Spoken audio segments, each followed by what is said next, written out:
My voice can go, I'm sure it's going all day today.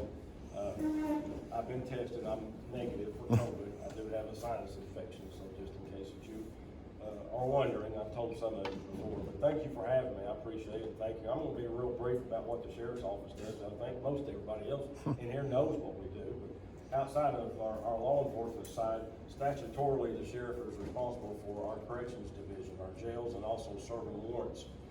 So those two things statutorily are there for the sheriffs. You'll go up north and sheriff's offices will be strictly just corrections. They won't be much of law enforcement at all. So a little bit of difference between us and the north end. You go out west and the sheriff's offices do everything like we do as well.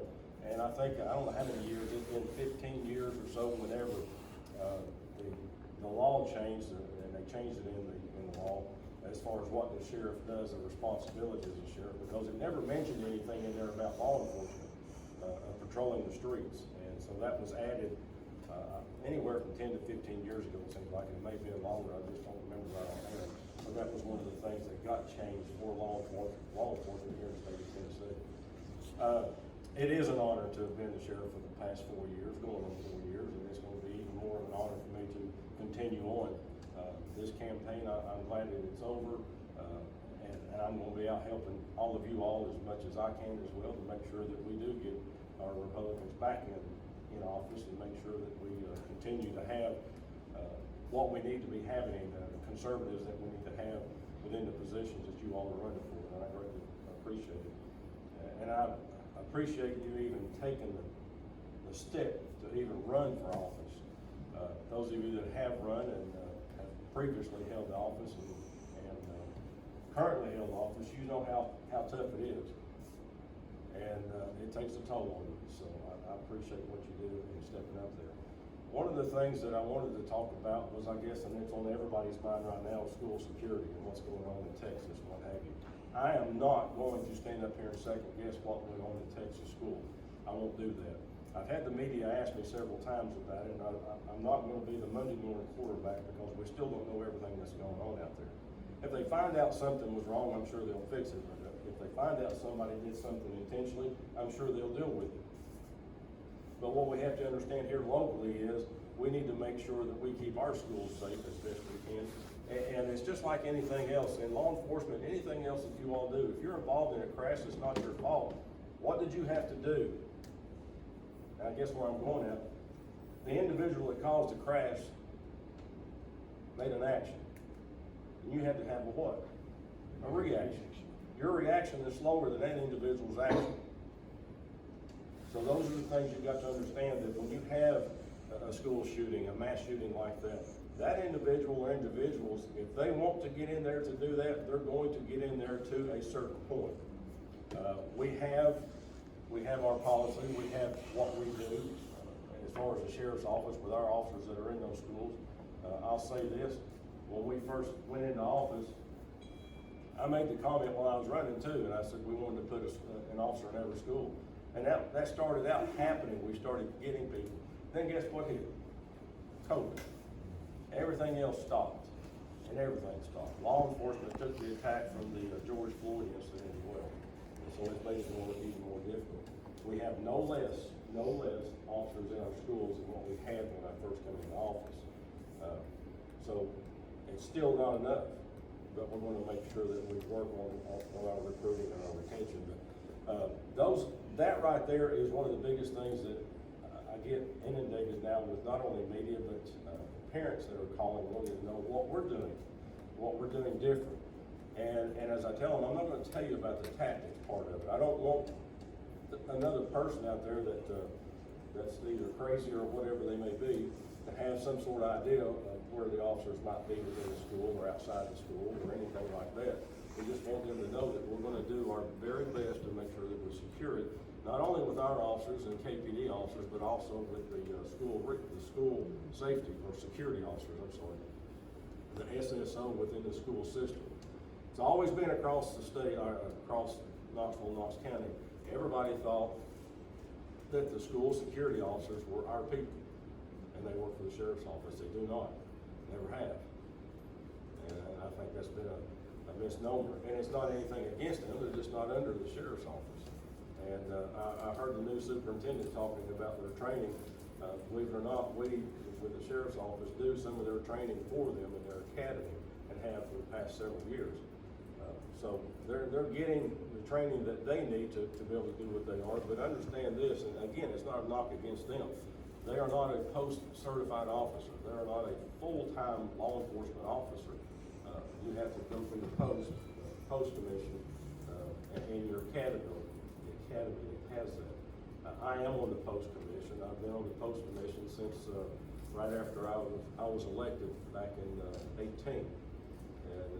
And that's an honor. What the post commission does, and that's the police officer standards and training, we are responsible for making sure setting policy for training, anything like disciplinary actions whenever things happen within an agency and an officer wants to come to post. If that agency requests that they be decertified, then we have those hearings as well. We meet once a month in Nashville, in Donaldson.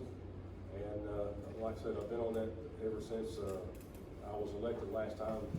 Governor Haslam asked me to be on that board. He also had me on the, Governor Lee asked me to come on that board. Governor Haslam called me right after I was elected as well to be on the TCI board, which is our Tennessee Corrections Institute. They govern all of our jails across the state.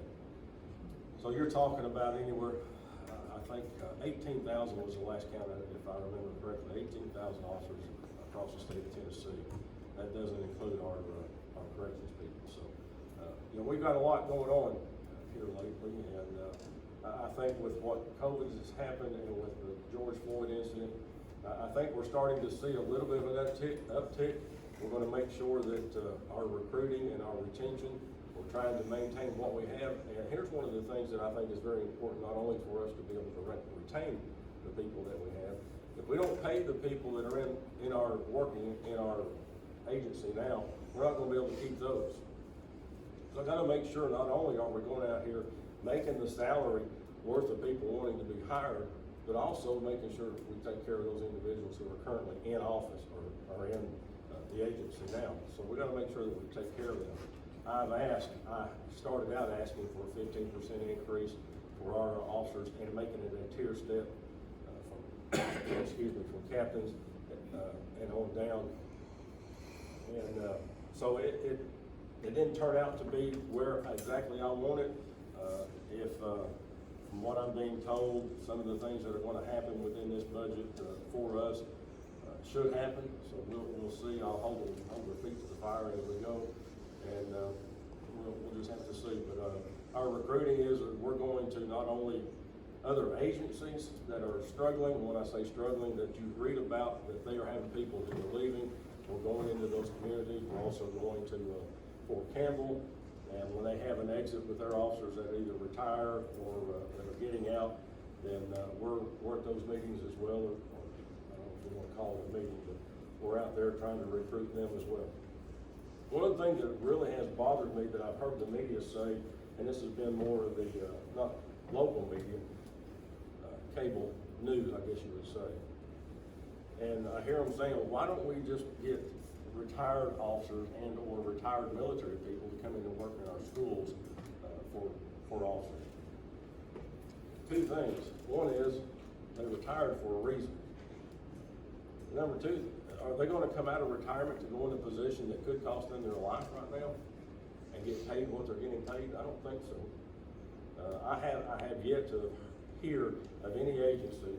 I've talked to our executive director with the Tennessee Sheriff's Association yesterday, and asking him, that was one of the things that we talked about. Have you had any agencies that are seeing a big uptick, hiring of retired people? And he said, not at all. And that's the reason why. So, we've got to be able to do something. If we're going to maintain the service that we have, then we're going to have to take care of our people and make sure that with this $44,000, I think, starting salary, I think that's going to help. But I can tell you this, when Governor Lee decided to make the state of corrections, starting them at $45,000, they're still not getting people to come in to work. And that's sad. It's really sad. That's a decent salary for them to come into. But man alive, if you don't have the workforce, what are we gonna do? And I think part of that, I don't care to say it, I think this younger generation that we see out here, it's harder for them. I'm not sure where they're getting indoctrinated from or what have you, but the work ethic is not there. So we're really having to work on that. And I don't know how we change that, or if we're gonna see that change in a real near future, or if it's gonna be later on down the road. I don't know. So, but anyway, I think that's, again, that's one of the biggest things I wanted to hit on, was our schools, and I think it's important that we continue to work with them. We're having a meeting, we haven't set the date yet, with the new superintendent, our people, and with KPD, those officers that they have, or at least a representative from KPD, to sit down and go over some more things that we think we need to work on. One of the things, and I heard this said today, and I said it before I heard it, was that what we do when something like this happens, we learn from it, and we put it to work from there. And unfortunately, that's the way things are, and it's just like in anything else. It's from a crash. We go back and reconstruct it to see what happened, what caused it. And obviously, within a crash, if it's a fatality, you've got loss of life, and here we have 13 more kids that have just lost their life for nothing over an individual. And I have yet to find a gun that walks inside a place and goes off in front of somebody without somebody pulling the trigger. So, we gotta make sure that we hold the people, if they're still around, that we hold them accountable for the actions that they do. So, with that being said, I'm gonna open it up and let you all have some questions. What's your thoughts about, okay. Mr. Chair, first, thank you for your service. Thank you. Yes, ma'am. I'm really concerned about our community. We have horrific roads. We have thousands upon thousands of people moving in. And I understand that the sheriff's department is limited in staff for officers. Is there anything we can do as a community, or you can do as a sheriff to help try to slow people down, do some, whatever, speed, Henry Road, West Henry Road, from the time they get on Clinton Highway, headed towards, the Karns connector, it is absolutely a raceway. And I live off of Carpenter, so I'm there, I see it every day. That's not the only spot in this community. But, with people speeding, my mother almost got killed because a guy hit her at 75 miles an hour coming down Pleasant Parkway. Broke her neck, broke her back, ended up in the trauma unit at UT for 2.5 weeks. Didn't matter. And I find that speeding is a huge issue here. What would be some simple solutions that you would be able to offer our communities as well as some of the other ones who have a massive increase in population? Well, one thing about Chief Deputy Bernie Lyons back here, and I noticed he turned around to listen to you there.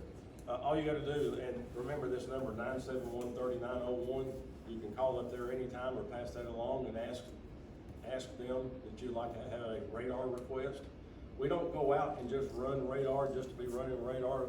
Most of the time it's a request, because we don't go out to run radar to generate revenue. That's not the Will you purpose make for it. some money around Well, we don't that? get any of it. Oh, We don't get any of that. So, when, probably stepping out of line, when the city says we need money, then they go out and write tickets, and they generate anywhere from $10 million a year to help with their budget.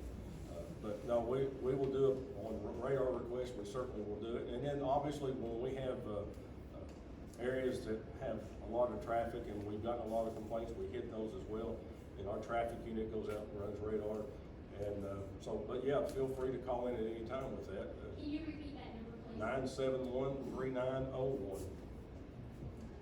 Okay, great, thank you so much. What's your thoughts on Bill Lee's executive order that he issued on Monday, and what's it gonna require of your department in response to Uvalde? I think what we do sometimes is we have a knee-jerk reaction that we want to make sure that we have training for everybody before we look into what's going on. I'm not saying what he is saying is bad. I think we've got to look at everything too. Here's the other thing too. We keep talking about it, keep hearing things about people wanting to say we need more training for this and more training for that. We continue to take our people off the streets where we're gonna have out there because, you know, we're right now, whenever we have people either on vacation, holidays, sick time and things like that, whenever we have our shifts that are at our bare minimum or a skeleton crew at that time, and then we're still gonna have to add more hours into our in-service, I'm not sure what we'll do. But obviously, I think the reason he's done it is because you've had some agencies across the state that had no policy whatsoever as far as protecting the schools, and I think that's where that came from. And the only reason I say this is because I got that from the Sheriff's Association. I heard one last thing. I heard that our school security officers are not properly certified as they're supposed to be certified for school security officers. Do you know if that's true or not? I don't. That's the first I've heard of that. So, and when you're saying That's on my list to talk to Ryswick. So, if I get the answer, I'll let you know. let me know. Yeah, Bob. Is it true that the sheriff is the highest ranking law officer, outranks everybody else? I don't know if he outranks him. He's the top law enforcement officer in the county, yes. I've heard. Stand side by side with the DA. Good answer. So kind of like, with all of us, you know, I think the big thing too is people want to know if you're the top cop, you know, if the feds come in and start taking our guns, what are you gonna do? That's one of the biggest questions I've been getting here lately. And I said, I'm not gonna be with them taking any guns, I can promise you that. And, there might be some other consequences that come down the road, but we're not gonna come in and take anybody's guns from them, so. Yes, So to be clear, you're saying even when you consider federal agents, you're still the top law enforcement? that's correct. Even FBI. Yes, Could you repeat that about you don't get any money from tickets again? we don't get any tickets. We don't get any money or revenue from tickets. At all? Where does it go? It goes to courts and, where else was it? They tried to get it to where some of it would come to us and some of the other courts, and it never happened, so. The city goes to them, a big portion of it goes to the police department, but the biggest part goes to the general fund. How do we get drugs? They don't know. I live off East Emory, and ever since they laid that thing, it's been like an Audubon. I keep telling Bob, y'all could retire. If you just put somebody out there, but you don't get it. I didn't know you didn't get it. Well, and again, the purpose for us to go out and run radar is to get people's attention. We don't want to go out there just run radar just to make money. That's not the purpose of it. The downside, I shouldn't say downside, what happens is when we do go out and run radar, we'll do it 1 or 2 days in that particular area from the request we got. And then we leave to go somewhere else and 2 days later, they notice they're not there again, and then guess what? They start picking it up again. You know, we've had a lot of people call in wanting to know in subdivisions, can we put speed bumps? You can't put speed bumps up in your subdivision just in case if you all had a question about that. You've got to go through the county highway department, and then they do a survey and what have you, so. But yeah, I mean, that's a good idea of slowing people down. If you ever think about it or have ever thought about wanting to put speed bumps in your subdivision, you've got to go through the county highway department. Yes, ma'am. Sheriff, can you address, illegals coming across the border and if it's in Knox County and what you're doing? I've gotten, I think 3 phone calls in the past month wanting to know if I've heard about, people flying into the airport either at midnight or after midnight and then being bussed out. I have not heard that. I had another individual come up to me and say that they were told by a person who was here illegally that they were put on a bus, given some money, and then put out on Clinton Highway. Now, again, I can't verify that, I'm just telling you what I was told. It's going to, and I think we're already seeing it because it's got involved in the homeless in there as well, and that's where, as I said during the campaign, it's not just law enforcement problem, it's a community issue. And if we all don't work together with it, when we get somebody that calls us and says, hey, we've got a camp on our private property, then we'll send officers out there too. And we'll do two things. One is we'll identify those individuals by the names that they give us, and if they have a warrant on them, then guess where they go? They go to jail. And if not, then they're given a time and saying, you've got 2 hours, whatever it may be that the officers give them to be out of here, and if not, then we're gonna move you out. That's what we're able to do right now, and that's what we'll continue to do. Since you and Sharm are both here, on July 1, the state law changes that you will be arresting, and it'll be a felony for homeless people to be camping. So are you going to arrest them, and are you going to prosecute them? July 1? Are we gonna fill our jails up? So, you know, you've got, I mean, it's a law, right? there's a lot of laws out there. So, we're gonna do everything that we can to make sure that we clean them up. You know, there again, how far will it go, and how much will we end up putting people in our corrections facility? And I say that because right now, our detention facility, when COVID hit, our detention facility was almost at a little over 1,200. Right now, we're at 740, I think it is. So to kind of give you an idea, when COVID hit, they started saying we need to start getting people out of the jails. So they started releasing people on their own recognizances, ROR, putting them on pretrial. When I came in office, we had 235 people on pretrial. Late last year, we had a little over 3,200. So to kind of give you an idea of what else was going on as well. So with those numbers going down, then my fear, as we said in the very beginning when we started looking at everybody else, my fear was going to be later on down the road, we're going to pay for it. And when I say pay for it, those people who were released on their own recognizances and on pretrials and all the other ones on their misdemeanors are not going to show up for court, and that's what's happening now. They're not showing up.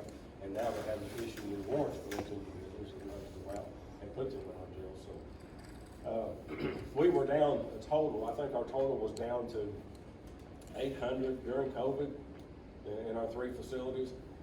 When I looked at it today, we were 1,008. We got up to 1,100 there, I think, a couple of weeks ago, and it's back down again. But summer's coming, so we'll have a few more people coming into our facilities just because of the heat and everything else out here, and people at the party. The Democrat sheriffs and DAs have already said they're not going to enforce that law in West Tennessee. In West Tennessee. Yes, sir. What do you think would be helpful to the homeless issue? Oh, good question, Kent. If you've got the answer for it, you're gonna make a lot of money. I mean, it's that simple. One of the things too, I think with what we have seen with some of a good part of the people who are homeless is mental health. And we do not have a mental health facility here anymore, and that's really hurt Knox and East Tennessee. Because even Sullivan County was having to take people to Chattanooga or Nashville and Memphis. They are now in the process of building a new corrections facility over there because they were busted at the seams as well. But the sheriff's office now is the largest mental health institution here locally. We have the BHUC. We have the BHUC, but we still have more in our facility. BHUC can only handle, I think, up to 15, is that right? 16 maybe, it's somewhere around there. So, you know, and that's a temporary, that's a 3-day type deal, and then they release them from there to up on the hill. Yeah, they're changing their process constantly too, because it was 3-day, but now it's shorter than 3-day, but they run them through their program and then they do the wraparound case management, so it's hard, they don't have a hard number count anymore because they don't really house them there. And you're working with Sharm and some of the judges to come up with a mental health court too, right? Yeah, it's in the works, yes. Right. Yeah. I think our last count was 80, what we had out there at the facility. At one point, we had 110 mental health patients within our facility. So, yes, ma'am. What about the new building that was funded? Is it being used yet, and when are you gonna use it, how are you? Not yet. I'm hoping that we start on that sometime this month. When we started that building, I came up with the idea during COVID, and I wish I could kick myself in the backside for coming up with the idea. The only reason I say that is because during all of it, we had so many people that were against it, didn't want it to happen. Some that did, and I finally told them, I said, you know, I'm tired of getting run over by the bus and then backed over again. We either do it or we don't. And, you know, I made the offer of putting it out there. It's open now. When I say it's open, it's not ready for staffing, or it's not ready for it to be utilized until sometime latter part of this month, I think it is. I know the judges are coming out next week or the week after. I don't remember which one. I talked to Judge Stanberry the other day. Stansberry, I can't even talk. But anyway, we've got 6 courtrooms in there, so to speak, 6 rooms. And as I told them, because of staffing, we're gonna be able to only operate 2 of them right now. But it's kind of, we had Mike Hammond and his crew out there last week looking at seeing what they needed to do. The building is done now. Is that just gonna be for arraignments? It'll be for arraignments and anything that they can use it for. No, it won't just be for arraignments, it'll be. It's a true virtual court. Yeah, it's a virtual court, and even, I know some of our criminal court judges have used it for trials and what have you, so, yeah, it's. Attorney's gonna be there? Yes. Virtually. There's a place for the attorney to be able to sit with their client with nobody else around, and then they walk into the other room where the TV's at, and everything, it's all there. So, you know, and when we first started this, you know, I told them to give me an idea of what it might cost, and, you know, we're probably looking at, what was it, I said, $110,000 to $130,000, somewhere, you know, I don't remember what it was, 1 point something million. I think once it gets going, which we've been using them in some of the courtrooms already, but I think once it gets going, I think it's gonna do well. Because it's happening across the state now, and across the country. I think we're just a little behind with it, so. Yes, sir. Go back to a previous question. I may have missed something. Were you saying that there was a connection between illegal immigration and the homeless population? Or was that just 2 separate topics? No, I think you see some of the illegals that are in some of the homeless camps as well. I'm not saying that they're both the same. We're having the same issue that we're having with homeless and with immigration. You know, and we get calls on those individuals. Here's the other thing I think there's a misconception, because having to fight people like Megan Connolly, if you don't know Megan Connolly, look her up, and she's a professor over at UT. She's a thorn in every sheriff's backside, because she's an advocate for the illegals and wanting us to not have the 287G. Now, there's only 3 of us in the state that have it, and I can understand why the others don't have it. They don't want to go through the heat that they have to go through. But Megan Connolly will have you in court, and Megan Connolly will ask for certain records, and it may take, as the one that's requested now, it may be 30,000 pieces of paper that we have to go through and redact information, personal information. And then she'll come in and look at 2 or 3 of them and then walk out. But that takes us months to put that together. So, but yes, Bob. You may want to explain, in your sheriff's constitution, what you do with mills hanging up to transport. Yeah, The sheriff's the only person. by statute, the sheriff is the only agency, the sheriff's office is the only agency that transports mentals to a mental health institution. If KPD or any other law enforcement agency transports somebody to a hospital for a mental eval and they leave, and then the doctor deems them to need to go get evaluated somewhere, and they find that place, then we get called, and we have to transport them into it. And the downside is we have to transport them. The other thing is, that if they take them out to Knox or somewhere like that, and they don't take them, then we have to bring them back. Now, where do we take them to? No, when they come back. They come back. Yeah. You know, that's another issue. But I've always advocated that we're putting somebody in the back of the car. Now, this is somebody that didn't break the law. I'm not talking about somebody who's already broken the law. I'm talking about somebody who needed a mental evaluation because the officer was on a call and took them to the hospital, and that hospital doctor has now decided that they need to be evaluated. When they get transported to that mental health facility, they're handcuffed. Why? Because they've told us, that person is potentially dangerous, but yet we're putting cuffs on them, and I say we're violating their civil rights by doing that. But we have to protect not only the officer, but we're protecting that individual as well. And, you know, the family can take them, but 99.9% of the time, the family doesn't want to take them if you find a family member, because they say they're afraid of them. So that's what we have to deal with. So, yeah, again, that's taking officers either out of our jails and or off the street to be able to transport those individuals, and that's on a daily basis. That's 1 and 2, 3 a day. So, that's a full-time job right there. I think some companies probably come in, and there are companies that are out there, AMR and some of them now are getting into transporting those individuals, and, but the other side of that is who's responsible for them after that. So, but anyway, and insurance is helping out with it, so. The bottom line is, since we lost Lakeshore, Right, I mean, when we lost Lakeshore, it hurt. It hurt us tremendously. It put a nail in us, it really did.